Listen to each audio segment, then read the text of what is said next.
Bonjour à tous et à toutes, on va démarrer le shiur. Donc, comme d'habitude, hein, on va démarrer le shiur sur la paracha. La paracha de cette semaine, on va commencer le Sefer Devarim. Donc, on va entamer la première paracha du Sefer Devarim, qui est la paracha de Devarim. Et donc, il est marqué dans la paracha de Devarim, Elea Devarim Asher Diber Moshe. Voici donc les paroles qu'a dites Moshe, El Kol Israël. Il s'adresse à tout Israël.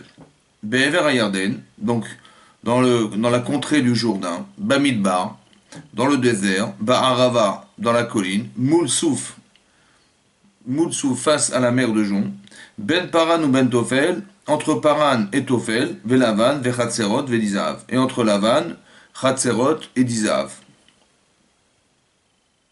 Voilà ce qui est marqué dans le texte. Voilà ce qu'il a dit. On n'a pas compris ce qu'il a dit. Alors Rashi explique la chose suivante. Les fichen d'ivrei tochachot. En fait, ce qu'a dit Moshe Rabbeinu, ce sont des reproches, des réprimandes. Ou manakan kol hamekomot sheyichrisu lifnei makom baen. Et ici on a cité tous les endroits où ils ont mis en colère Akadosh Baruch Hu. Comme ça dit le Sifri.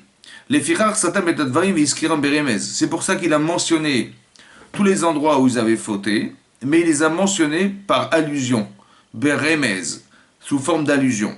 Bibne kvodan chez l'Israël, en l'honneur des enfants d'Israël.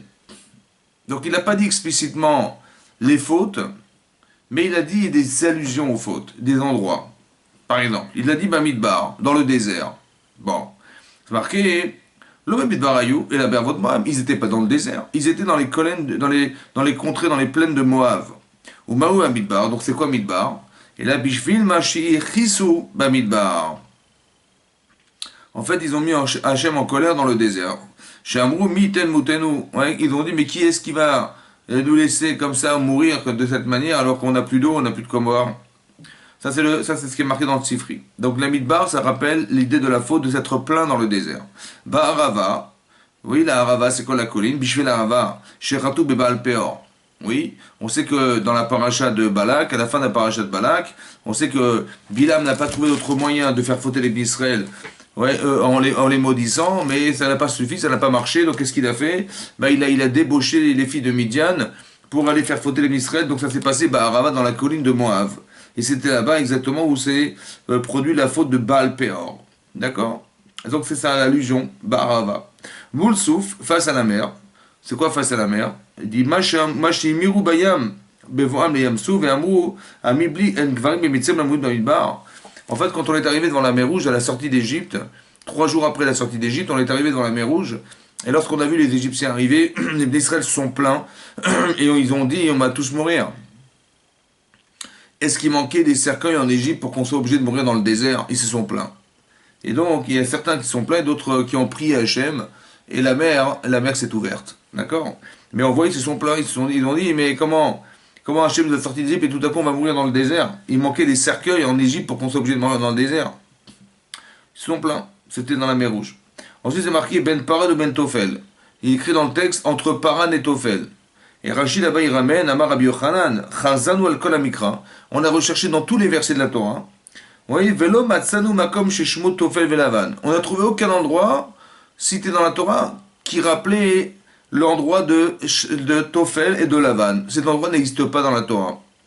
Il dit là, Ochichan ala Dvarim, chez Taflou Alaman, chez Lavan. En fait, c'est quoi Tofel et Lavan? C'est quelque chose qui tombe. Ouais. Et qui rappelle la manne qui est blanche. En fait, c'était des boules blanches qui tombaient du ciel, qui pleuvaient du ciel. Et donc, ça rappelle ça. Et donc, et quoi alors? Ils ont osé dire dans le désert, après ces années de désert, où ils étaient nourris gracieusement par Hachem dans le désert, en mangeant de la manne, ils ont dit, cette manne, on n'en veut plus. Ils ont dit, Nafsho, disons, ils avaient le sentiment d'être dégoûtés de la manne. Nafsho, Katsam Yechem Aklokel, ils étaient dégoûtés de ce lechem Aklokel, dégoûtant.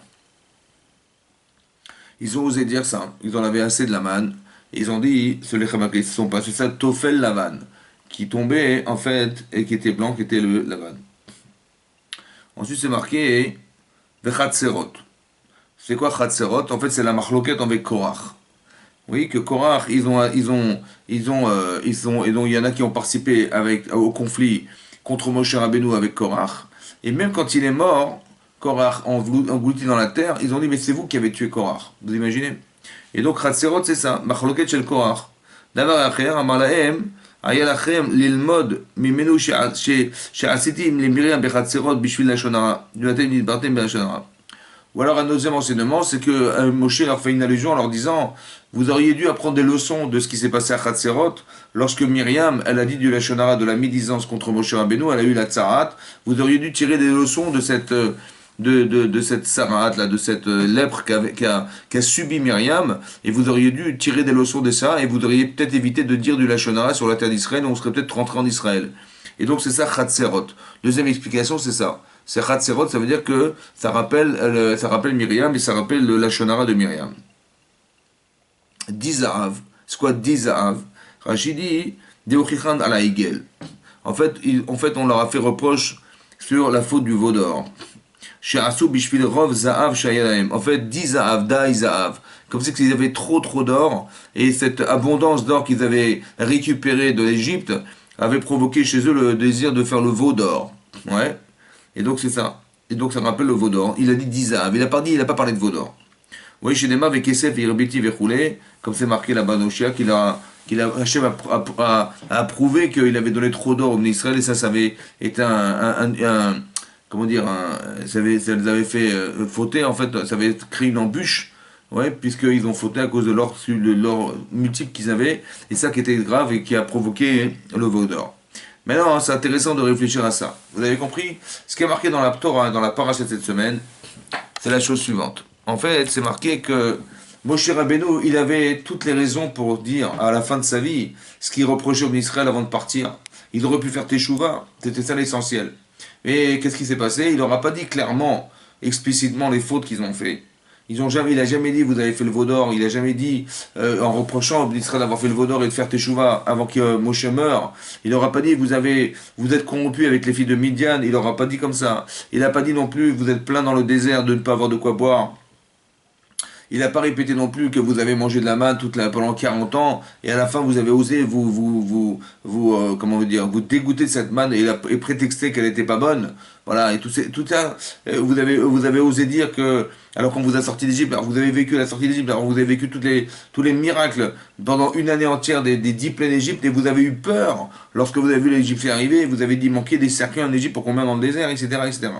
Il aurait pu dire explicitement tout ça. On voit qu'il s'est pas pris de cette manière. Alors pourquoi il a pas dit la vérité? Il a dit un remez, une allusion. Pourquoi il s'est adressé de cette manière pour faire un reproche aux enfants d'Israël avant de mourir? C'est intéressant de voir que Moshe, il a fait par kavod. Il a fait kavod, il a honoré les d'Israël. Ça veut dire que quand on fait reproche, le vrai problème, il est là. C'est-à-dire que quand on fait un reproche à quelqu'un, est-ce qu'on le fait pour soi ou on le fait pour lui? Je ne sais pas. Il faut réfléchir. Quand on dit à quelqu'un ça va pas, il y a un problème, tu as un problème, est-ce que ça soulage la personne de dire à l'autre qu'il a un problème? Et donc l'intérêt, qu'il se dérouille avec ce que je vais lui dire, ou bien l'intérêt c'est de sauver la personne? Vous avez compris? C'est pas évident. Est-ce qu'on sauve la personne? Est-ce qu'on est là pour sauver les gens?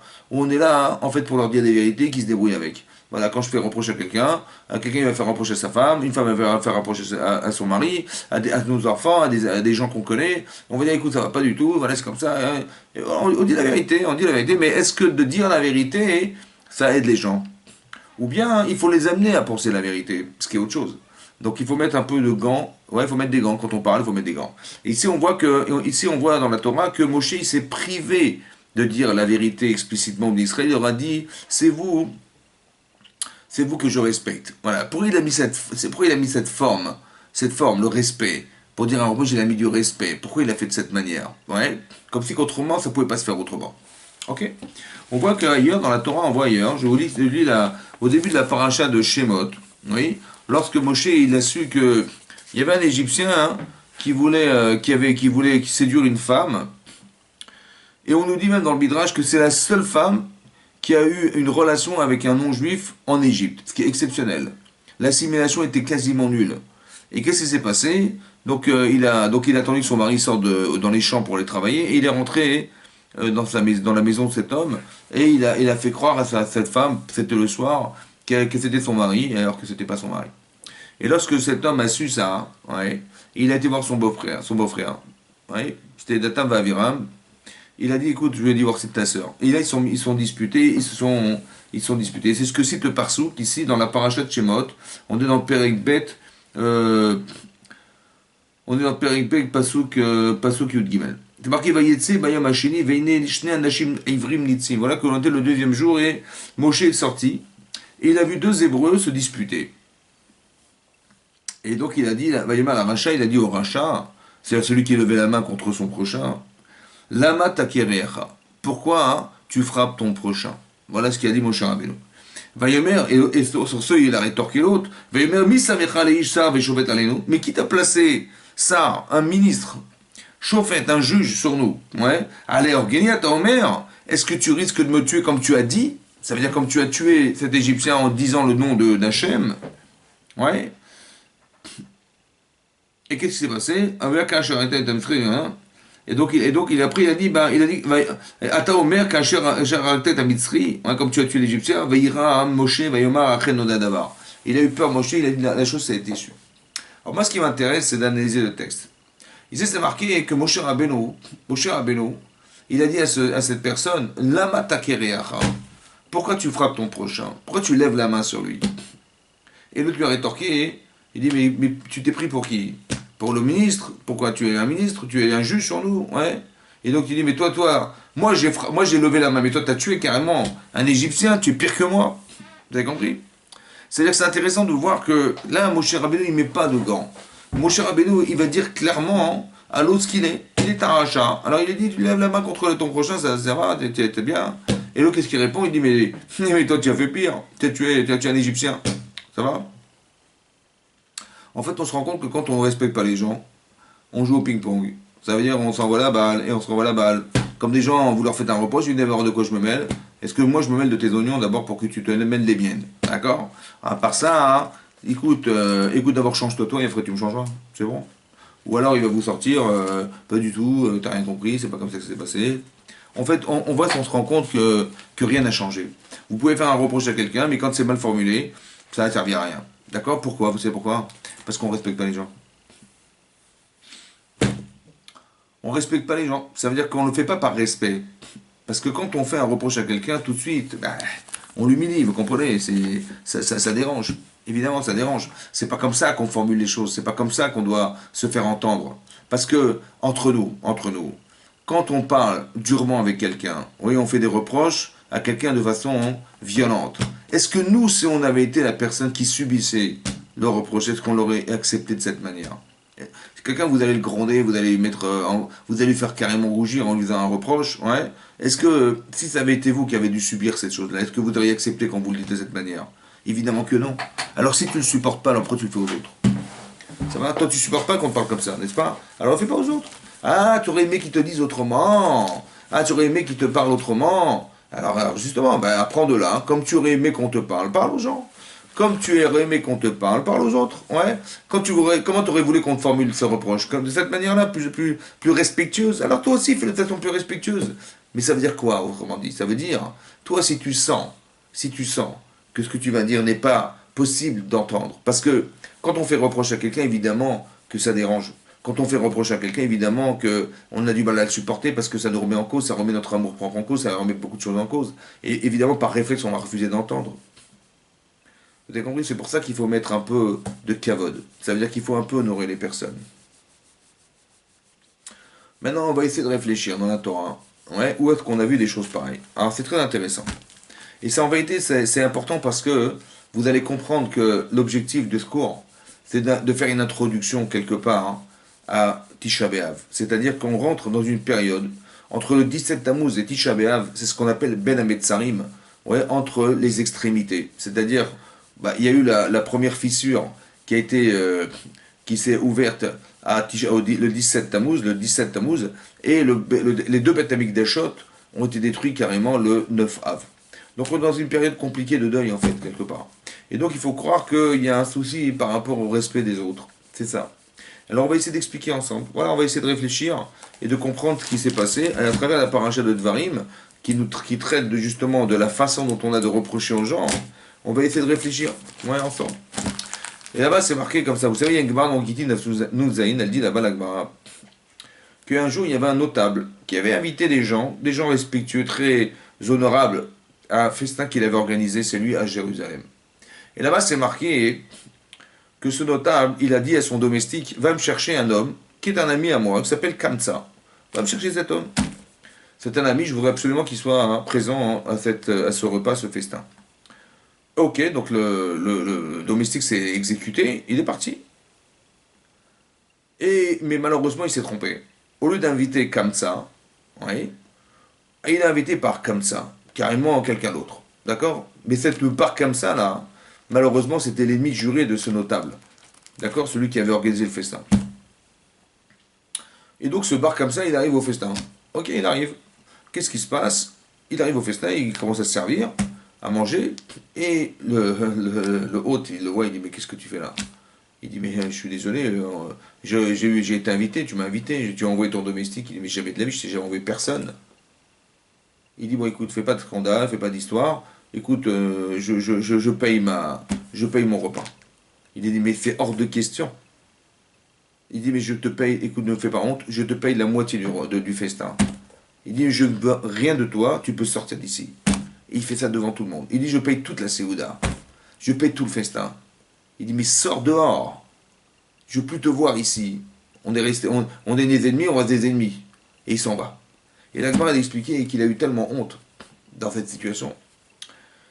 Et ça s'est passé devant les Chachamim, des sages de la Torah. Quelque part, ça veut dire qu'il y avait une corruption très forte. C'est-à-dire que même les sages de la Torah, quand ils ont vu ça, ouais, ils n'ont pas osé dire à cet homme, mais ça se fait pas ce que tu fais. Pourquoi? Parce que sûrement qu'ils devaient les aider, d'accord, financièrement, et donc, malheureusement, ils ont rien rétorqué derrière cet affront que cet homme a subi. Et qu'est-ce qu'il a fait, cet homme? Il est parti de Jérusalem jusqu'à Rome. Et à Rome, il a été voir César. Et il dit l'Agmara, il explique l'Agmara, qu'il a été dire à Rome, à César, tu sais, les Israël, ils t'aiment pas. Ils te haïssent.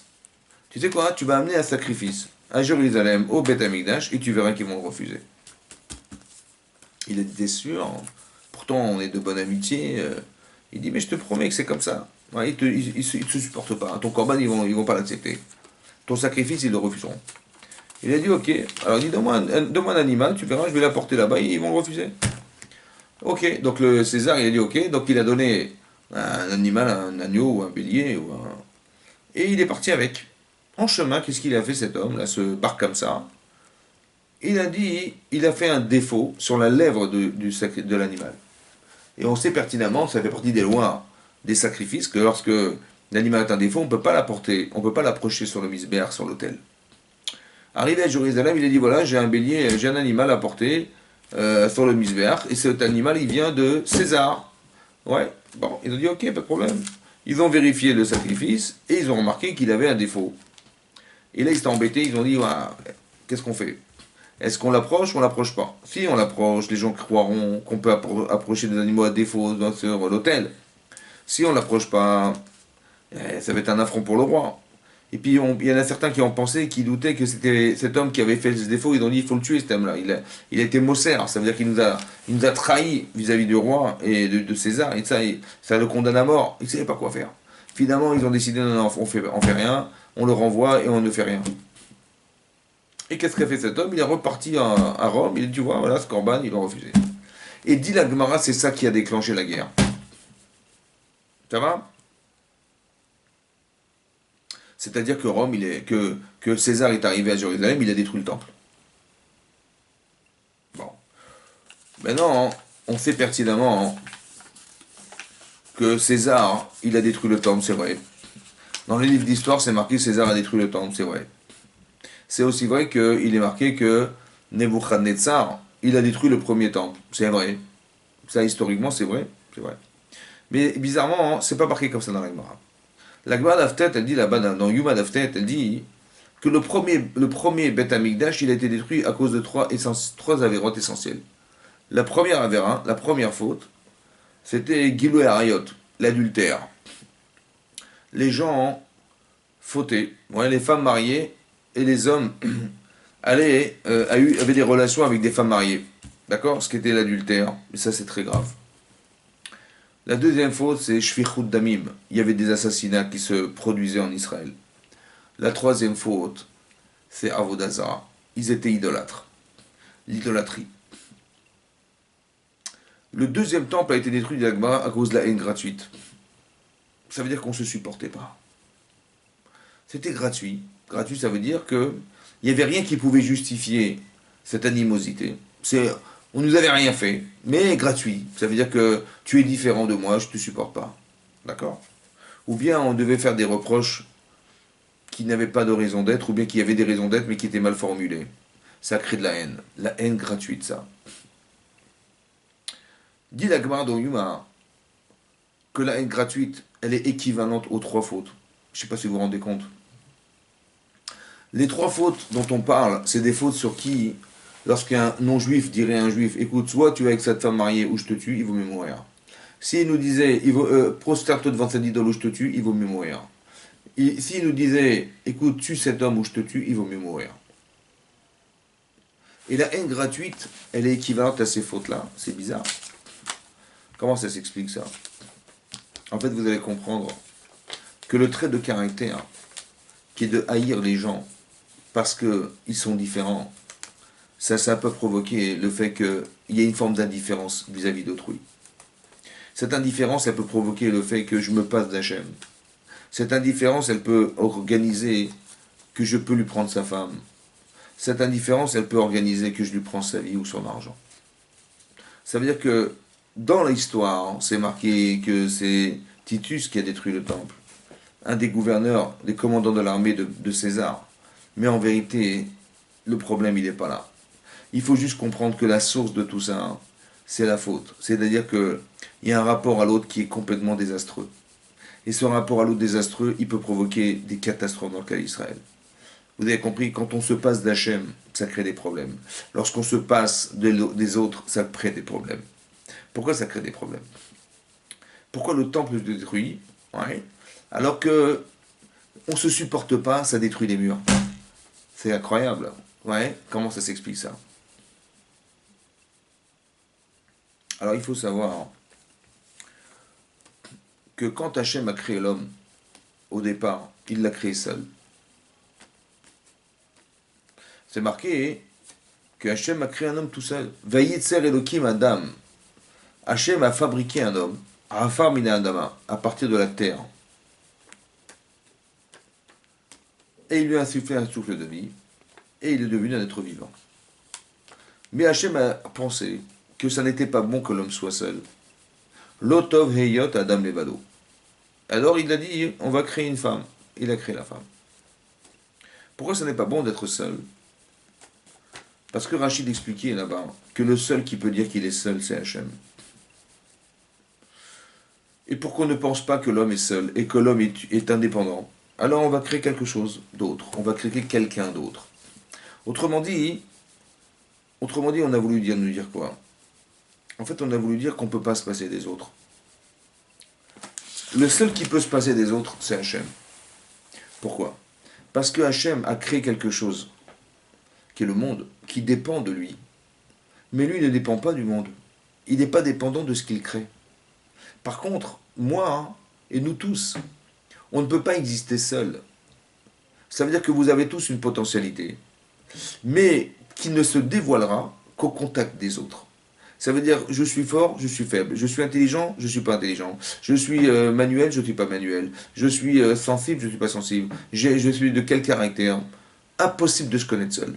Il faut absolument côtoyer les autres pour essayer d'exercer un rapport à l'autre et de voir que finalement, bah oui, je suis avare, je suis pas avare, je suis fort, je suis dur, j'ai tel caractère. Impossible de l'imaginer sans les autres.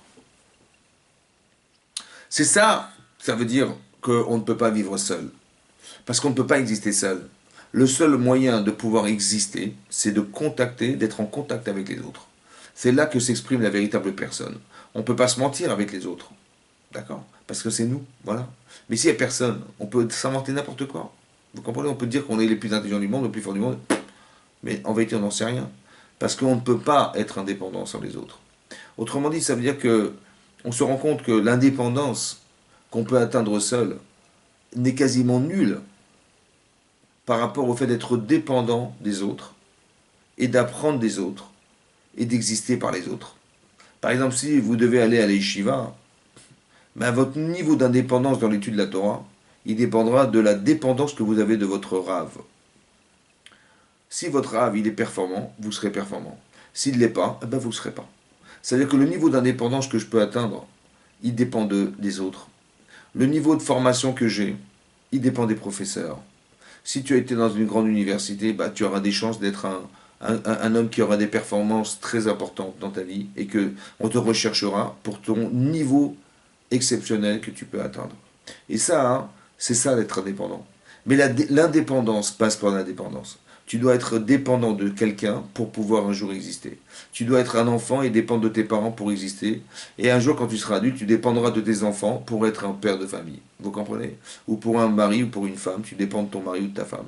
Ça veut dire que tu ne peux pas exister sans les autres. C'est ça que ça veut dire. Donc quand tu arrives à croire que tu peux t'en passer, c'est que tu n'as rien compris à l'existence que tu peux avoir dans ce monde. Et ce monde s'autodétruit. Soit tu te passes d'Hachem parce que tu es indépendant d'Hachem, et donc c'est impossible, parce que c'est lui qui te donne cette subsistance. Si tu penses que tu te rends indépendant parce que tu n'as pas besoin des autres, et tu peux carrément prendre sa femme, tu peux prendre son argent, tu peux lui prendre sa vie, c'est impossible parce que tu ne peux pas vivre sans les autres. Est-ce que tu comprends ça? Et c'est ça que ça veut dire. Ça veut dire que la faute, en vérité, ici, elle n'est pas... C'est le fait qu'on ait fauté et qu'on ait fait pratiquer des choses aussi effroyables que ce qu'on a pu faire à l'époque du Beth Amikdash et qui détruit le monde, c'est parce qu'on n'a pas respecté les gens. Le kavod. Ça veut dire que on doit respecter les personnes. Soit je respecte Hachem, et donc je sais de qui je reviens, je sais de qui je peux tirer mon existence. Je dois respecter les gens, parce que si cet homme il a une femme qui est la sienne, je n'ai pas le droit de lui prendre, parce qu'une femme pour un homme, c'est la moitié de ce qu'il est. C'est-à-dire, autrement dit, je ne peux pas exister sans mon épouse. Ouais. Comment pourrais-je voler sans elle? C'est impossible. On ne peut pas voler sans les autres. On ne peut pas voler sans elle. Un oiseau ne peut pas. Ok? Ou quand des fois, quand vous rentrez à la maison, ouais, et votre femme elle regarde le plafond, et elle vous dit, tiens, regarde le plafond. Il dit pourquoi? Il dit parce que je ne pourrai jamais vivre sans toi. D'accord? Donc c'est ça. Alors c'est ça le problème. Ça veut dire qu'on ne peut pas se passer des autres parce qu'on ne peut pas vivre sans les autres. Et ça c'est important que vous compreniez ça. Ça fait partie de l'essentiel de l'existence. Ça fait partie de l'essentiel de ce qu'on doit vivre dans sa vie. C'est pour ça que Moshe Rabbeinu, quand il va faire des reproches au clan Israël, il va faire des reproches, mais il va les faire en remèze, sous forme d'allusion. Il faut que la personne, elle se sente respectée pour qu'elle puisse écouter ce qu'on dit. Vous comprenez ça? Pour vous donner un peu le sens des choses, je vais vous rapporter quelques exemples que ramène le Rav Chaim Shmulevitz, qui était le Rosh Shima de Mir. Le Rav, il a dit là-bas hein, une chose incroyable. Vous savez que quand Bilham, ce sorcier, il a voulu maudire les d'Israël, il a demandé la permission à Hachem, ce qui est incroyable, ce qui est incohérent, parce que Hachem a fait sortir les d'Israël d'Égypte, et lui, il vient, il dit, Hachem, je t'en prie, voilà, Balak, il m'a proposé un peu d'argent, si ça ne te dérange pas que je maudisse tes enfants. Il y a des trucs, hein? C'est bizarre. Bon, moi, comment je l'ai compris ça hein? J'ai compris comme ça. En vérité, Bilham, il s'est placé comme celui qui va châtier. Il a dit, voilà, je t'en prie, ils vont faire d'Avérantes les Israël, c'est sûr qu'ils vont fauter. Permets-moi de les maudire, ça veut dire de faire que ce que tu aurais dû faire en les maudissant, c'est moi qui vais le faire. Et de cette manière, bah, je vais accomplir ta volonté, et d'un autre côté, je gagnerai de l'argent parce que Balak, il est embêté par les d'Israël qui arrivent en Égypte, qui sortent d'Égypte et qui arrivent dans son territoire, il a peur d'être envahi. Alors je t'en prie, fais-moi une tova, laisse-moi les maudire, de toute façon, c'est sûr qu'ils vont fauter. Laisse-moi les maudire, tu les laisses maudire, et après, et je gagne un peu d'argent. Un peu même beaucoup. Un peu beaucoup. Bon, il insiste, finalement, Hachem dit, bon, bah, si tu vas y aller, vas-y. Et de là, on apprend un principe, que Bederer chez Adam Retzeler, que quand un homme choisit un chemin, bah, Hachem dit, bah, finalement, tu vas y aller, bah, vas-y. Hein. Vous avez compris? Ouais. C'est-à-dire qu'il peut nous empêcher au départ, et après, finalement, si on est décidé à le faire, bah, il ne peut pas nous empêcher. Bon, Balak, il décide de partir. Qu'est-ce qu'il prend? Il prend son ânesse. Et il se dirige à un endroit où il va maudire les enfants d'Israël, avec Balak.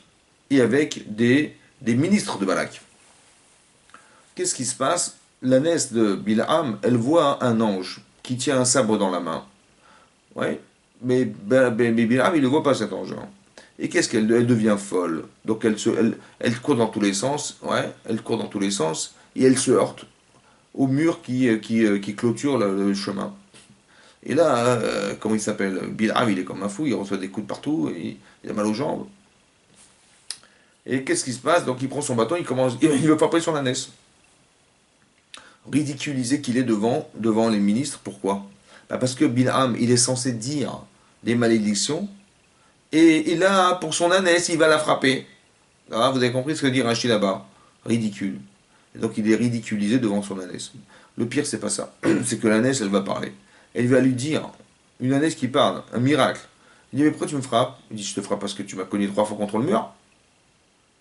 Il dit, mais je suis ta compagne, le jour et la nuit. Elle a dit ça, hein.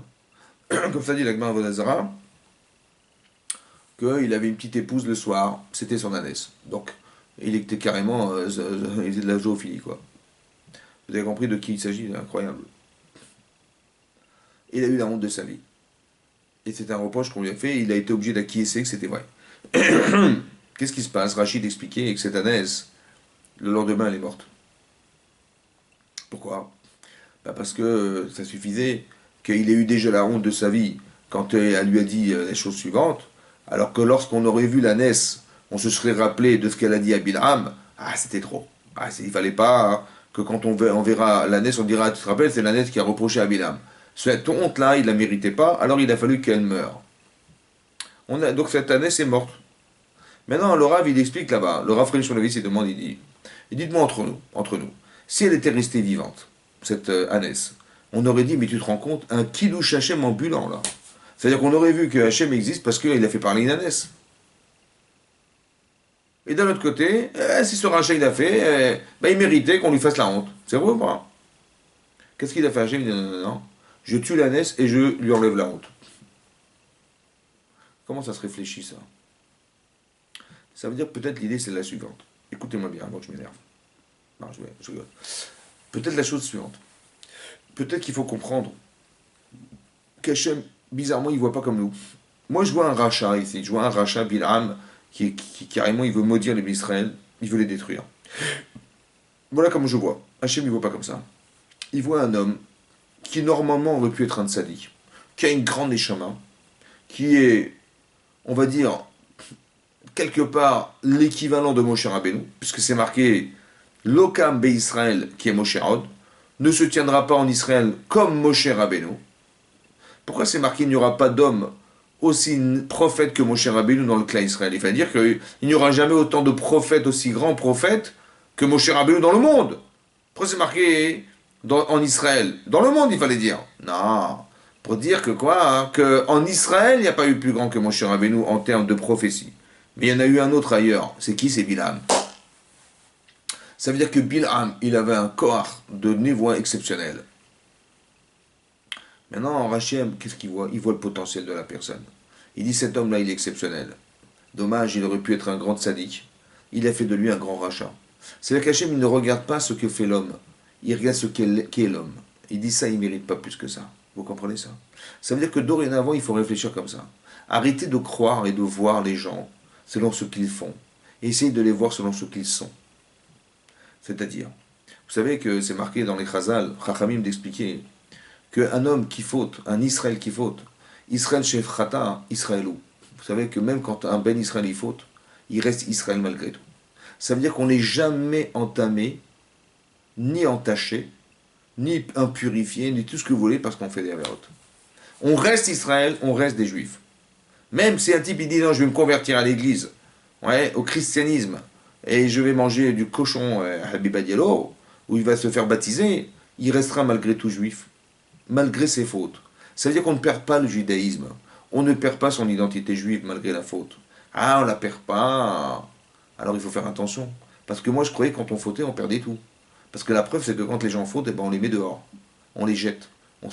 Ou alors on leur fait des reproches qui sont insupportables à entendre. Mais c'est pas comme ça qu'on fait. Il faut faire comme Hachem. Il faut faire comme Hachem, c'est-à-dire, tu vois la personne pas selon ce qu'elle fait, mais selon ce qu'elle est. Et selon ce qu'elle est, ce qu'elle a fait en vérité, il faut le regarder comme un accident. C'est un accident. C'est-à-dire que ce qu'elle a fait en fautant, pour moi, c'est accidentel. Parce qu'on n'est pas censé faire des fautes. Vous comprenez? On est des tzadikim. Ve'amer kulam tzadikim, ton peuple dit de la vie, ils sont tous des tzadikim. On est tous des tzadikim. Seulement le problème, c'est qu'on a fait de nous, des fois, des réchaïm. C'est un choix. On a choisi d'être rachat. Mais c'est pas une vocation d'être rachat. On n'est pas censé être rachat. La preuve, la Gemara en Nidal dit que quand un enfant est conçu, oui, eh ben il doit dire, Hachem, il doit jurer qu'il va être un tzadik. Jurer qu'il va être un tzadik. On a tous juré qu'on était des tzadikim et qu'on sera des tzadikim. On sera des gens justes. Voilà. On a juré Hachem. Le problème, c'est que la vie faisant, les Yitzhara, il nous fait changer, il nous fait faire des choix qui ne sont pas simples. Ouais. C'est pour ça que je vous explique qu'il ne faut plus regarder les gens comme ça. Un petit peu comme quand Caïn, il tue son frère, Evel. Là-bas, bizarrement, c'est marqué dans la Torah. Hachem a dit à Evel, Dme achichat soakim elai. Les sangs de ton frère, au pluriel, S-A-N-G-S, crie vers moi. La Gemara c'est toi, elle dit, mais comment ça, les sangs? Le sang de ton frère. Pourquoi les sangs de ton frère? En fait, qu'est-ce qu'il a voulu dire Hachem à Moshe, comment il s'appelle, à Caïn? Il a dit, tu sais quoi, tu as cru que tu avais tué un homme. C'est ça que tu as cru, ouais. En fait, tu n'as pas tué un homme. Tu as tué des hommes, les sangs de tes frères. Tu as tué tous les descendants, tous ces innocents qui sont morts parce que tu as tué Evel. C'est qui les innocents? Les innocents, c'est tous les gens qui devaient descendre, pas de l'arbre, qui devaient descendre de Evel. Tous ces gens-là, tu les as tués. En tuant Evel, tu as tué ça. Tu as tué le potentiel d'Evel. C'est-à-dire de pouvoir engendrer des enfants qui seraient descendus, qui seraient nés de Evel. C'est-à-dire que Hachem, qu'est-ce qu'il est en train de dire? Toi, tu crois que tu as tué un homme, mais tu as fait un génocide, carrément un génocide. Je dis, mais j'ai tué personne, moi j'ai tué Evel. Tu n'as pas tué Evel. Tu as tué tout ce que contenait Evel. Si on était capable de voir les gens, non pas dans la petitesse de ce qu'ils représentent, mais dans l'immensité qui est cachée derrière, ou dans tous les innocents qui sont derrière, est-ce qu'on aurait osé faire une chose pareille? Vous avez compris? Non. Si tu dis à Evel, à Caïn, tu dis, mais tu sais quoi, si tu tues ton frère, tu fais un génocide, il va dire, bah non, je ne tuerai pas Evel. Vous comprenez ce que je veux dire? C'est une manière de réfléchir qui est autre que celle qu'on pense en général. Il faut respecter les personnes. C'est marqué une Gemara dans Sota. Il y a aussi une Gemara dans Baba Metzia. Dans Sota d'Af Yudanef et dans Baba Metzia d'Af Nunkret Amoud Bet. C'est marqué là-bas hein, que Noach, Shipol Adam, les Kif Shanaïch, il est préférable, dit la Gemara, de sauter dans une fournaise ardente, plutôt que de faire honte à son prochain en public. Il vaut mieux mourir et se jeter dans une fournaise ardente, comme ça dit la Gemara, plutôt que de faire honte à son prochain. Honte, ça veut dire blanchir le visage, c'est lui enlever le sang du visage. C'est-à-dire quand on fait honte, la personne, elle devient blême. Elle blémit carrément, et c'est une sorte de meurtre. De qui on apprend ça? De qui on apprend ça? On apprend on apprend de Tamar. Pourquoi? Parce que quand Tamar, Tamar était la belle-fille de Yehuda. D'accord? Yehuda, il a donné son fils Er à cette femme qui était Tamar. Ouais. Et Er était un adulte. Mais malheureusement, quand il est avec sa femme, ouais, il voulait pas avoir d'enfant. C'était une femme d'adulte, Er. Bon. Qu'est-ce qu'il faisait? Il est avec sa femme et il faisait en sorte qu'elle n'ait pas d'enfant. Et donc, qu'est-ce qui s'est passé? Il a fait du Sera Levatana, c'est-à-dire de la semence pour rien, quoi. Et donc, elle ne pouvait pas tomber enceinte. Qu'est-ce qui s'est passé? Il est mort. Ensuite, son père, il a dit à son fils, donc c'était Yonan, qui était le deuxième enfant de Yehuda, il a dit, écoute, ton frère est mort, au moins donne-lui une descendance, et épouse sa femme pour donner une descendance à ton frère. Qu'est-ce qu'il a dit, Onan? Il a dit, mais ses enfants ne sont jamais les miens. D'accord? Donc à quoi ça sert que j'ai des enfants avec cette femme? Donc il s'est marié avec elle, mais il n'avait jamais eu d'enfant avec elle. Il allait avec elle, mais jamais à pouvoir avoir des enfants. Il est mort comme son frère. C'est pareil. Ensuite, elle pensait qu'il allait épouser le troisième enfant Sheila. Mais son beau-père, il dit, écoute, c'est pas possible. Donc il vaut mieux que tu es trop jeune, donc il vaut mieux que tu retournes chez tes parents, et quand il grandira, hein, je te donnerai à marier. Seulement, il s'est dit, attends, j'ai perdu 2 enfants à cause d'elle, ouais, donc c'est une tueuse de mari, quoi, cette femme. Et donc il a eu très peur de lui donner son troisième enfant à marier, et il a eu peur de le perdre. Et donc c'est pour ça que finalement il n'a jamais donné cet enfant. Qu'est-ce qui s'est passé? Lui-même il perd sa femme, Yehuda perd sa femme, et elle voulait absolument avoir un enfant avec, dans la famille de Yehuda, qui était le descendant du Mashiach, en fait du Midrash. Elle a trouvé un stratagème incroyable pour essayer d'avoir des enfants. Et donc elle s'est déguisée en femme des rues, une femme des trottoirs. Et alors qu'elle était extrêmement pudique, elle a fait un truc pareil. Et qu'est-ce qui s'est passé de la Torah? Elle a su qu'il allait faire tondre ses moutons à un certain endroit, donc elle s'est mise à la croisée des chemins, et elle a attendu quelqu'un qu'il arrive. Quand il est arrivé, il l'a vu, en fait il l'a pas reconnu parce qu'elle était tellement pudique qu'il n'a jamais vu son visage. Comme ça, dit la dans son temps. Incroyable. Tellement pudique qu'elle était. Et quoi, hein? Et quand il l'a vu, il a dit, il a su par un ange, il a eu envie d'elle, donc il a su par un ange qu'il devait avoir des enfants par elle, et qu'elle s'est marquée, qu'elle lui a dit, écoute, ben, je veux bien, mais qu'est-ce que tu me donnes à la place des services que je te rends? Il a dit, ben, je te donnerai un chevreau. Il dit, ok, ben, il est où le chevreau? Il n'est pas. Il a dit, ben, alors, donne-moi un gage. Un gage, alors il a dit, ben, je te donnerai voilà, ma bague, mon bâton et mon vêtement, mon cécite. Et donc il a donné ça, ce gage, il est avec elle. À la suite de ça, hein, il fallait lui donner l'agneau, le chevreau, pour récupérer les objets qu'il avait donnés en gage. Et il a envoyé à Doulami son serviteur, et il n'a trouvé personne. Et là, il a commencé à avoir peur. Il dit, oh là là, mais si ça se sait, ça, hein. Oh, aïe, aïe, aïe, aïe. On sait que Yehuda était le Avbedin. Il était le Avbedin, le chef des tribunaux de l'époque. Et il était dans le tribunal avec Yitzhak et Yaakov. Je ne sais pas si vous vous rendez compte. Et donc, qu'est-ce qui se passe?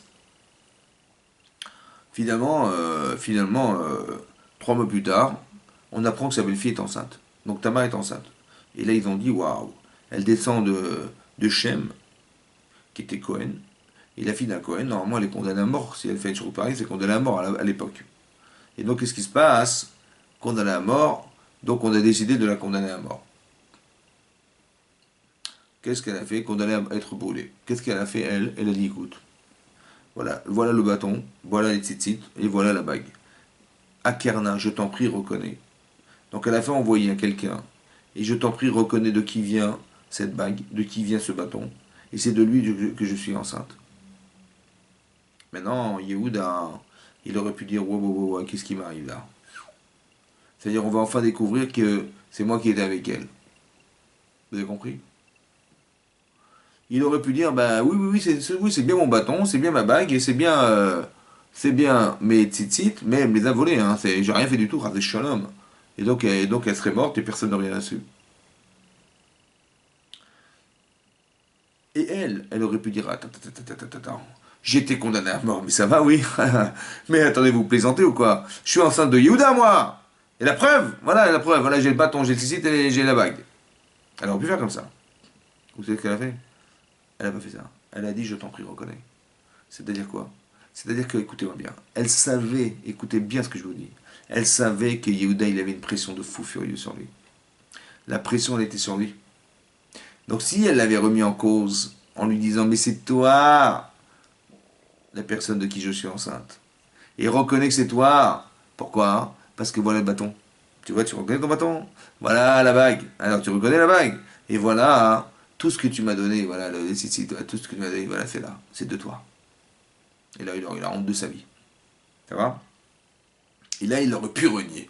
En disant, mais oui, bien sûr que c'est à moi, mais tu me les as volés.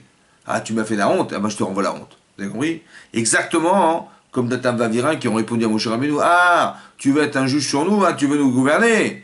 Ah ouais, tu veux nous tuer aussi comme tu as tué le Mitzri. Vous avez compris comment il a répondu? C'est-à-dire que faites attention, que quand on fait reproche à quelqu'un, hein, quand on fait reproche à quelqu'un, il risque de mal le vivre et de nous renvoyer la balle. Elle a fait très très attention de ne pas lui faire honte. Pourquoi? Parce que si tu lui fais la mauvaise honte, pas la bonne, la mauvaise honte, c'est de faire honte en public à la personne. La bonne, c'est qu'il fasse teshuva et qu'il ait honte de lui-même. C'est rien à voir. Elle a eu peur il ait la pression supplémentaire d'avoir eu honte des autres. Et donc il aurait pu mentir à cause de ça. Pour ne pas qu'il mente, elle a dit, je t'en prie, reconnais. Elle était prête à mourir pour ça. Ça veut dire qu'elle est prête à mourir pour ne pas faire honte à la personne. Prête à mourir pour ne pas faire que la personne qui devrait avouer, elle ne pourra plus avouer.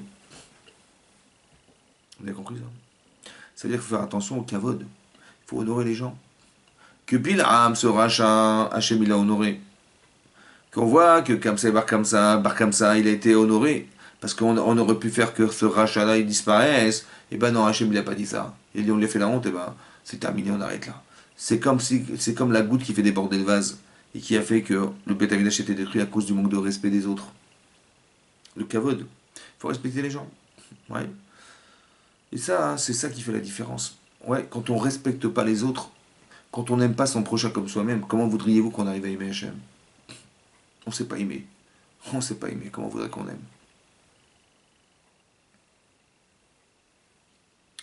La haine gratuite. De respecter les gens, c'est fondamental. C'est pour ça qu'il y a eu 2 Khorban, 2 destructions du temple. En vérité, on le dit sans y réfléchir, vraiment, vous êtes sensible à ce qu'on dit, mais c'est marqué dans les Pirkei Avot, dans les Maximes des Pères. Al Shlosha Dvarim Ha'olam Omed. Le monde repose sur 3 choses. À la Torah, sur l'étude de la Torah. Ouais. Que quand on n'étudie pas la Torah, le monde peut se détruire. À la Avoda, le service divin. Ouais. C'est-à-dire qu'on devait amener des sacrifices qui pouvaient exprimer la justice, qui pouvaient exprimer la Teshuvah, qui pouvaient exprimer le rapport qu'on avait à Hachem, parce qu'on se rapproche d'Hachem par le korban de sacrifice. Aujourd'hui, on n'a plus de Beth Amikdash. Qu'est-ce qu'on peut faire? On peut faire Teshuvah. Ou bien, on peut faire la Tefila. Ce rapport vertical avec Hachem. On prie Hachem, Hachem Sefatay Tiftar. Hachem, je t'en prie, ouvre ma bouche. Ou fille guide, Teyatera, que ma bouche dise tes louanges. Et on prie, on demande à Hachem. On demande à Hachem, parce qu'il n'y a que lui qui peut réaliser ce qu'on espère un jour. Vous comprenez? Et ça passe que par lui, ça ne pourra passer que par lui. Et donc on lui demande et on prie Hachem de toutes nos forces pour exprimer ce qu'on ressent et qu'on espère qu'Hachem il exaucera tout ce qu'on ressent nous-mêmes. Voilà. Et donc qu'est-ce qui se passe en fait? Ça c'est la tfila. En vérité, vous allez vous rendre compte que si un de ces 3 éléments disparaît, alors le monde disparaît. C'est-à-dire que si je ne reconnais pas qu'Hachem existe, celui qui donne de l'énergie, qui fait que le monde est monde, comment voudriez-vous que le monde continue à vivre? Si je ne reconnais pas que je peux vivre grâce aux autres, parce que quand je fais Gmilut Rasadim, ça veut dire quand je fais du bien autour de moi, je me rends compte que je vis grâce aux autres, et je partage ma vie avec les autres. C'est important, le Gmilut Rasadim. Mais si je reconnais qu'Hachem existe, je reconnais la Torah, mais je ne tiens pas compte des autres, alors le monde ne peut pas continuer à vivre. Ou alors je dis non, Hachem existe, les autres aussi, je suis très sociable, mais la Torah, je n'en ai pas besoin. Alors le monde ne pourra pas non plus subsister. C'est ces 3 choses-là. C'est-à-dire une verticale, une horizontale et une réfléchie. C'est pareil. C'est-à-dire que lorsque la Torah nous dit que le monde a été détruit, Beth Amikdash a été détruit à cause de les 3 fautes, c'est pareil. En fait, on ne respecte pas Hachem. En fait, on ne respecte pas les autres et on ne respecte pas la Torah. C'est pareil. Il faut faire très attention de donner du poids à la personne, de le sentir considéré. Comme nous-mêmes, on se serait senti considéré si c'était comme ça. Il y a beaucoup d'exemples dans la Torah, en fait, où vous allez vous rendre compte que il faut se faire respecter, il faut savoir respecter les gens. Et ça fait partie des valeurs essentielles qui font que le Beth Amikdash est Beth Amikdash. En fait, l'origine de tout ce problème, en fait, il est d'où? Vous savez qu'il est marqué dans la paracha de Vayishev qu'un jour, Yosef avait 17 ans. Il était un jeune homme. Mais il avait un privilège, celui d'étudier la Torah avec son père Yaakov Avinu. Il était aussi l'enfant aimé de Yaakov, parce qu'il lui ressemblait. Il était aimé aussi parce qu'il était le fils de la femme qu'il aime. C'était Rachel. Malheureusement, il a perdu sa femme. Donc il s'est beaucoup plus attaché encore à Yosef, qui lui ressemblait, physiquement. C'est vrai qu'on est attiré par les gens qui nous ressemblent. Et il était brillant, intelligent, donc il avait envie de lui apprendre la Torah. Et 3, il était le fils de la femme qu'il aimait. Cette différence qu'il a créée avec cet enfant a posé problème. Parce qu'elle a créé une fracture avec ses frères. C'est ce que la Gemara dit dans Shabbat. Qu'on n'est pas méchané ben abanim, ça veut dire qu'on n'a pas le droit de faire de différence entre nos enfants. Parce que ceux qui subissent cette différence vont arriver à la haine. La haine de celui qui les fait subir cette différence. Non pas le père, mais le frère. Comme ça, c'est marqué dans la Torah. C'est marqué dans la Torah, Vayiru Echav. Ils ont vu leur frère Qui auto avaviyem mikolechav, que lui, le père qui était Yaakov, il préférait cet enfant qui était Yosef à ses frères, qui étaient les autres enfants des Shvatim. Veisnu auto, ils l'ont haï. Veikanubo, ils l'ont jalousé. La jalousie. Maintenant, c'est quoi la logique de ce pasuk?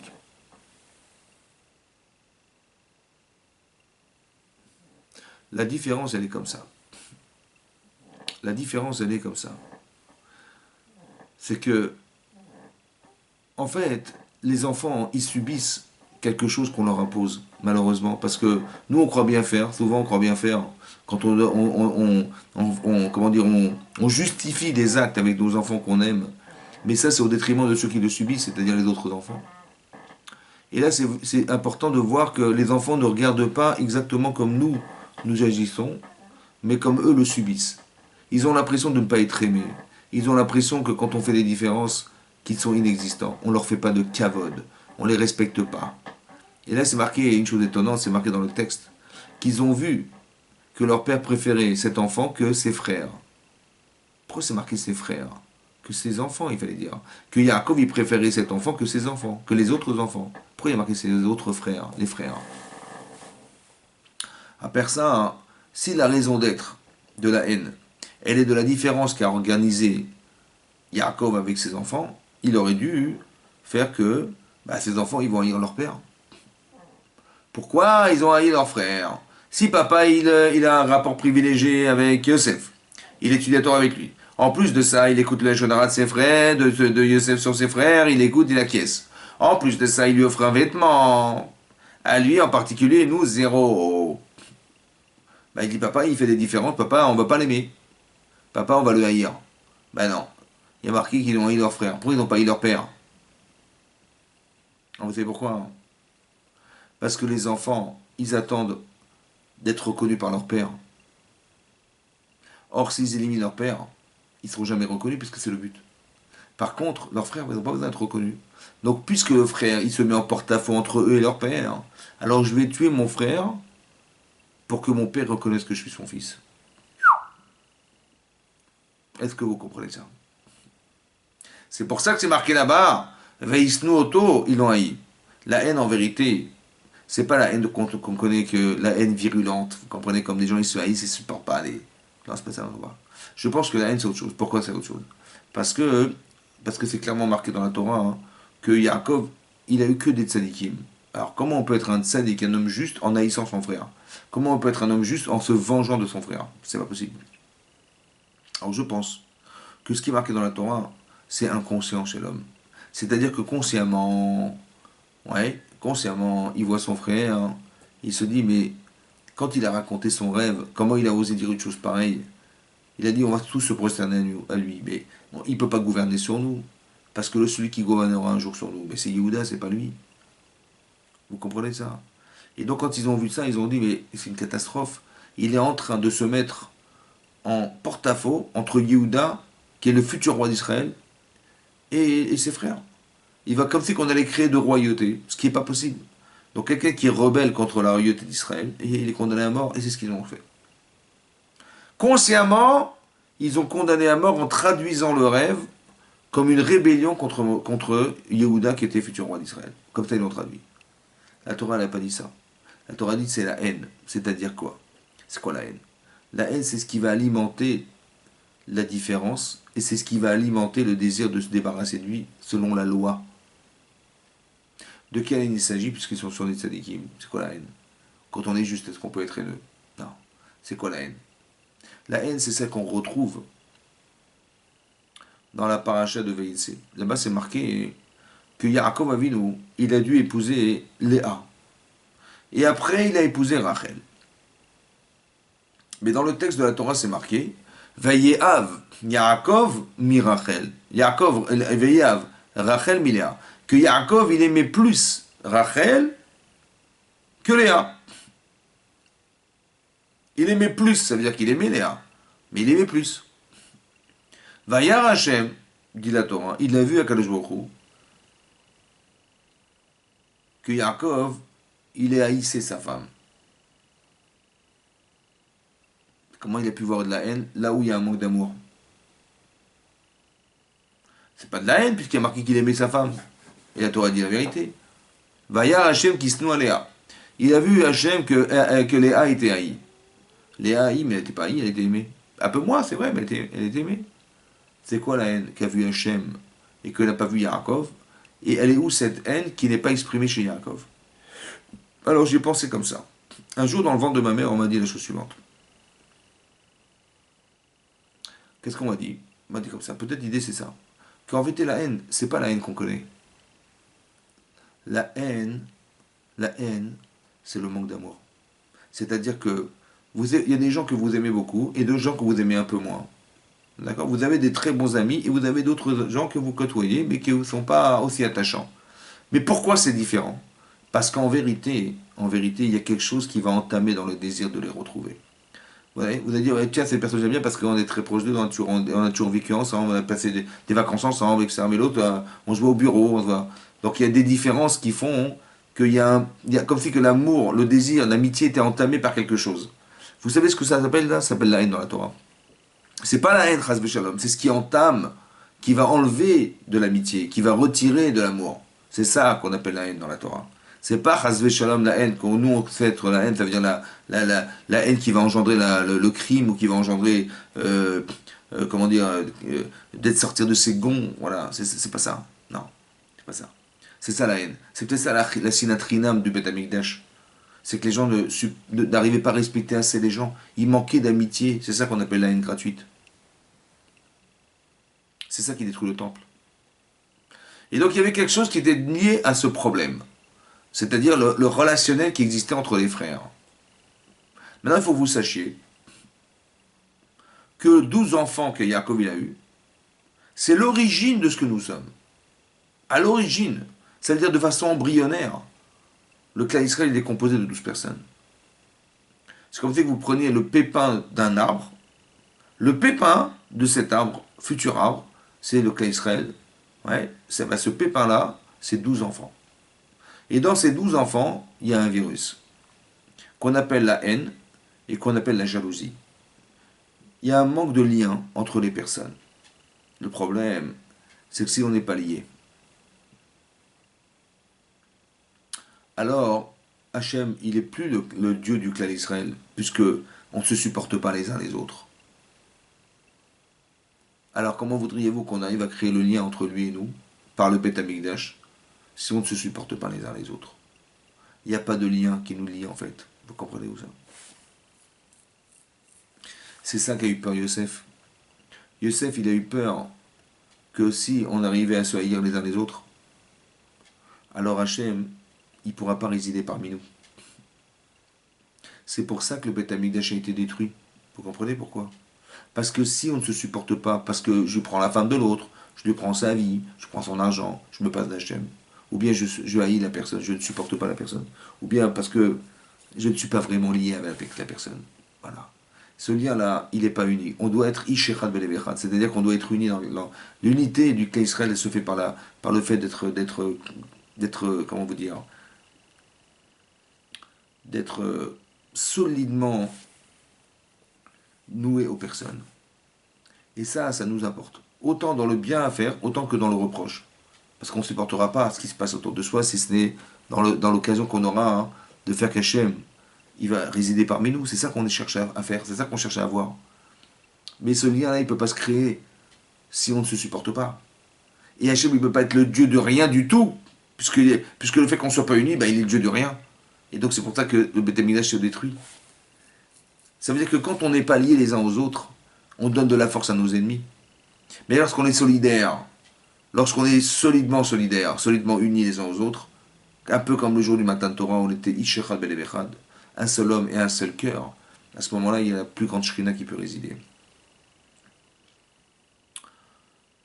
Mais ça peut se faire que si on se respecte. Si on respecte les gens comme on se respecte soi-même. C'est comme ça que ça peut se faire. Et qu'est-ce qu'a vu Yosef? Il a constaté qu'il y avait un souci inconscient de cette haine gratuite entre ses frères et lui. Lorsqu'il est devenu roi d'Égypte, il a attendu que ses frères reviennent, parce qu'il savait qu'il y aurait la famine dans le monde. et qu'un jour ils arriveront en Égypte. Il fallait bien se nourrir. Et lorsqu'il les a vus venir, contrairement à ce qu'on aurait pu croire, parce que quelqu'un qui a été vendu esclave, alors qu'il aurait pensé et imaginé qu'il serait un jour au-dessus de tout, parce que quand il rêve que ses frères se prosterneront devant lui, ça veut dire qu'il va atteindre quelque chose d'énorme.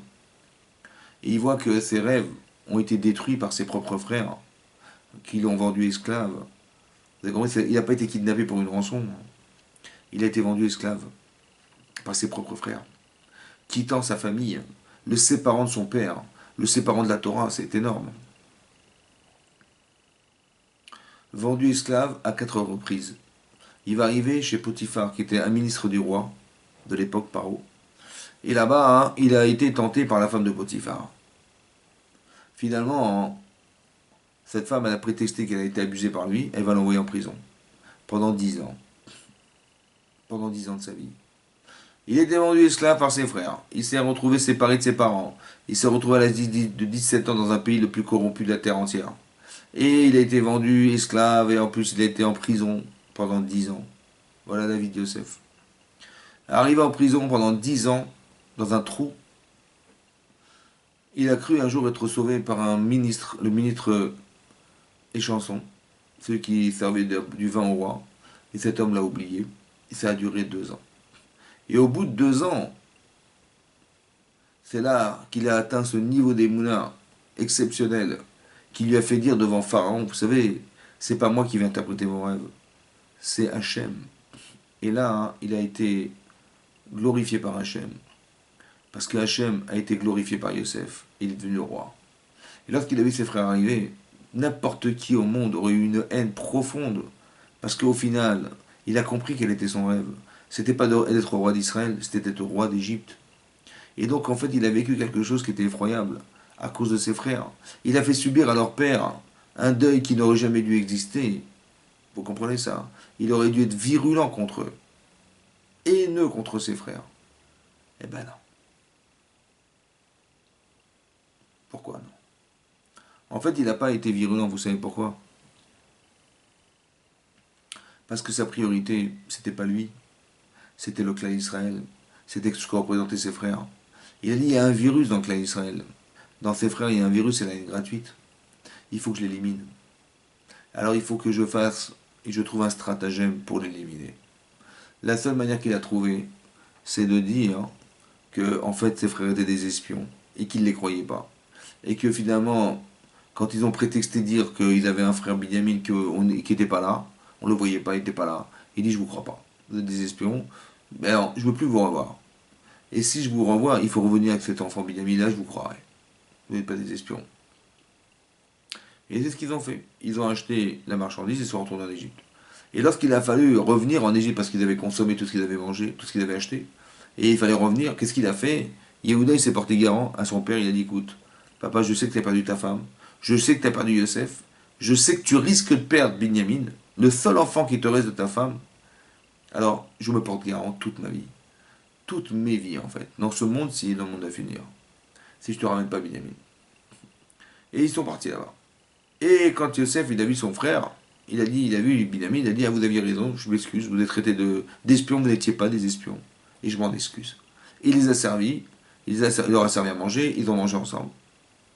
Et lorsqu'ils sont repartis, qu'est-ce qu'a fait Binyamin, Yosef? Il a mis sa coupe, il a demandé à ce qu'on mette sa coupe de vin dans le sacoche de Binyamin. Pour qu'on prétexte qu'il avait volé la sacoche de la coupe de Yosef. Qu'est-ce qu'a fait ensuite Yosef? Il a envoyé donc ses soldats pour récupérer sa coupe et on a retrouvé la coupe dans la sacoche de Binyamin. Et là ils ont dit Hachem, nous, on a fauté. Ouais. Hachem, Matza et Arvon Avodecha. Ils ont dit Hachem, il a trouvé la faute de tes serviteurs, on va devenir des esclaves. Ils auraient pu porter plainte, ils auraient pu prendre un avocat. Il dit mais on est sûr que Binyamin n'a jamais volé. On est sûr de ça. C'est un coup monté contre nous, ça. Non, c'est pas ça qu'ils ont fait. Vous savez ce qu'ils ont fait? Vous savez ce qu'ils ont fait? Ils ont dit on reconnaît que c'est Hachem qui nous a envoyé ça parce que on a vendu Yosef. Alors, mesure pour mesure, on l'a rendu esclave, on va devenir des esclaves. Ils ont dit tous, on va tous devenir des esclaves. Et lorsqu'ils sont arrivés devant Yosef, ils ont dit on sera tes esclaves, ils ont dit je suis désolé, non, pas besoin. Celui qui a volé, il restera là, et vous pouvez partir. Et sur ce, Yehuda, il va faire une plaidoirie incroyable. Il va dire, vous savez, que mon père est vieux, que mon père était très attaché à un enfant qui a disparu. Le seul enfant qu'il reste de sa femme qui a disparu aussi, c'est Binyamin. Si vous gardez Binyamin, vous tuez mon père. Nafsho kshura nafsho, son âme est attachée à cette âme.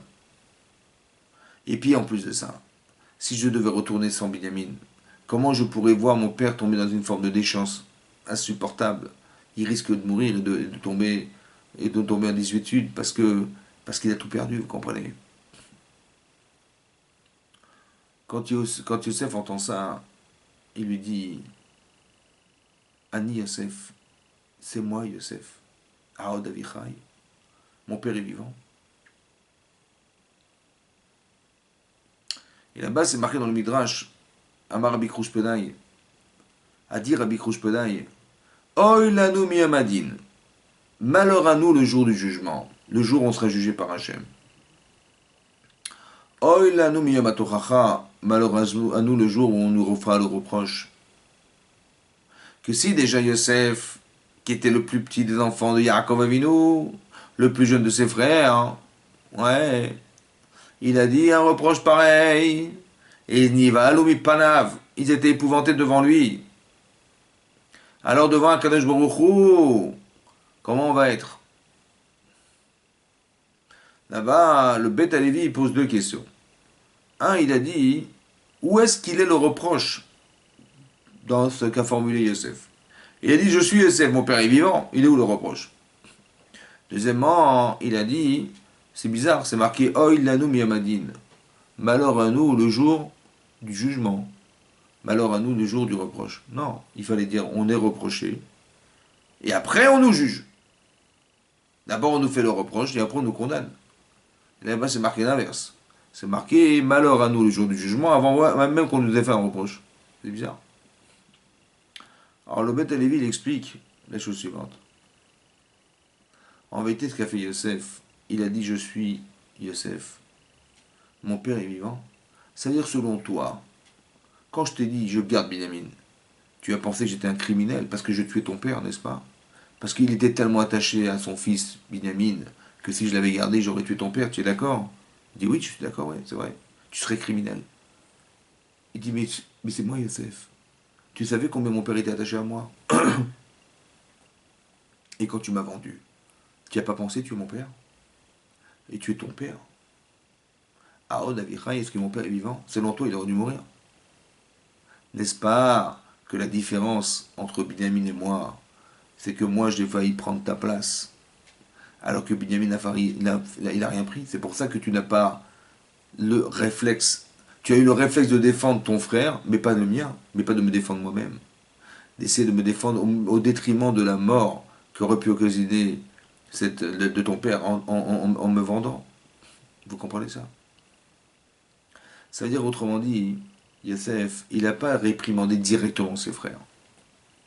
Il leur a fait juger la situation, et dire, mais qu'est-ce que vous pensez de cette situation? Je garde Binyamin. Il dit, mais si tu fais ça, tu tues mon père. Il dit, donc ça veut dire qu'elle est criminelle, la situation? Il dit, oui, elle est criminelle. Tu as jugé qu'elle est criminelle? Oui, elle est criminelle. Alors je peux te faire le reproche que tu es le criminel.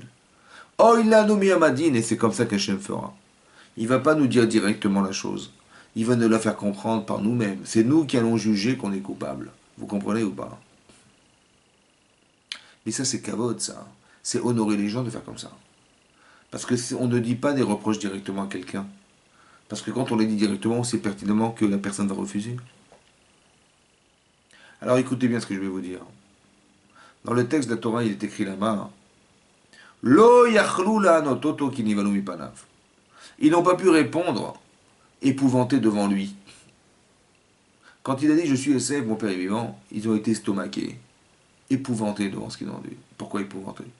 Parce que quand il a dit je suis Yosef, et ils l'ont vu vice-roi d'Égypte, ils ont compris le rêve. Qu'au final, c'était pas roi d'Israël, c'était roi d'Égypte. Et là, ils se sont rendus compte de ce qu'ils ont fait. Ils ont vendu leurs frères esclaves à l'âge de 17 ans. Ils l'ont fait subir une souffrance énorme psychologiquement que d'avoir été rendu esclave alors qu'il était bien dans sa famille. Ils se sont rendus compte que leur père, il a porté le deuil d'un enfant en pensant qu'il était mort à cause d'eux alors qu'il il est jamais mort. Vous comprenez ce que ça veut dire ça? Et là, ils ont été estomaqués. Niv alum panav. Ils n'ont pas pu répondre devant Youssef. Mais pourquoi décrire qu'ils n'ont pas pu répondre? Évidemment qu'ils n'ont pas pu répondre, puisqu'ils étaient estomaqués. Quand on est bouche bée comme ça, on est paralysé devant la personne. Comment voudriez-vous qu'on dise quoi que ce soit? Pourquoi la Torah nous a dit qu'ils ne pouvaient pas répondre? Alors j'ai pensé dire que quand tu fais reproche à quelqu'un et qu'il ne peut pas répondre à ce que tu dis, tu as gagné. Razak. Mais s'il peut répondre, tu as tout perdu. Si par exemple tu dis à quelqu'un, mais pourquoi tu as fait ça? Il te dit, mais toi tu as fait pire. Ou il te répond, mais de quoi je me mêle? Est-ce que je me mêle de tes affaires? Ou s'il vous répond, mais d'abord change-toi toi et après tu viendras me changer. Vous avez compris? Il a répondu à quelque chose. Finalement ça n'a changé, ça n'a servi à rien. Parce qu'au final, qu'est-ce qui est resté? Bah, restait la honte. Je lui ai fait honte. Vous avez compris? J'ai fait un reproche, j'ai fait une avéra, j'ai fait une faute parce que je lui ai fait honte pour rien. Alors que s'il n'est pas capable de répondre à ce que je dis, mais comment il ne va pas répondre? Parce que je le respecte. Et quand je respecte la personne, elle ne peut plus répondre. Comme ici, il a fait juger Yehuda. Il a dit, mais si je garde ton frère, qu'est-ce que tu vas dire? Il dit, mais si tu gardes mon frère, tu tues mon père. Donc tu as jugé. C'est toi qui as jugé, c'est pas moi, c'est toi. Eh ben, je te respecte en faisant ça. Vous comprenez ou pas? Soit je te respecte parce que je mets la forme quand je fais reproche. Pourquoi je fais aimer la forme? Parce que j'ai peur d'humilier la personne.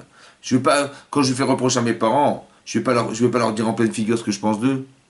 Parce que je les respecte. Et ben c'est pareil pour ma femme. C'est pareil pour mes enfants. C'est pareil pour mon mari. C'est pareil. Parce que j'ai peur de perdre la relation. J'ai peur qu'il pense que je suis contre lui. Non.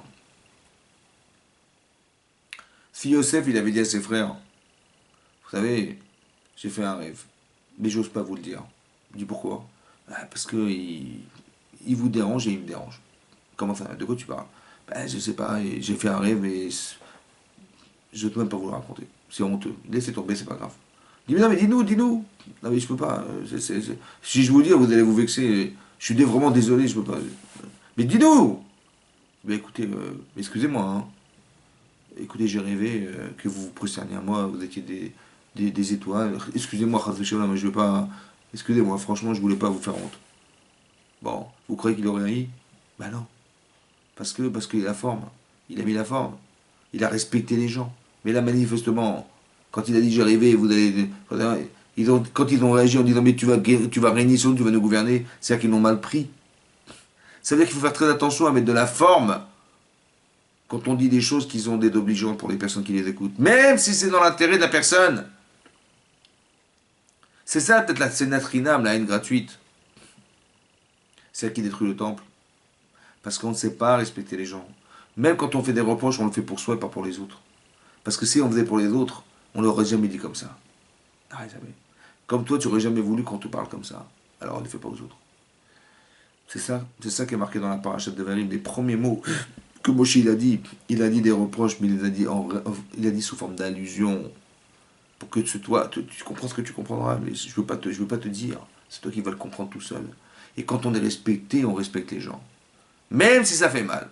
Mais quand on n'est pas respecté, on ne respecte pas les gens. C'est une leçon de morale qu'il faut garder en tête.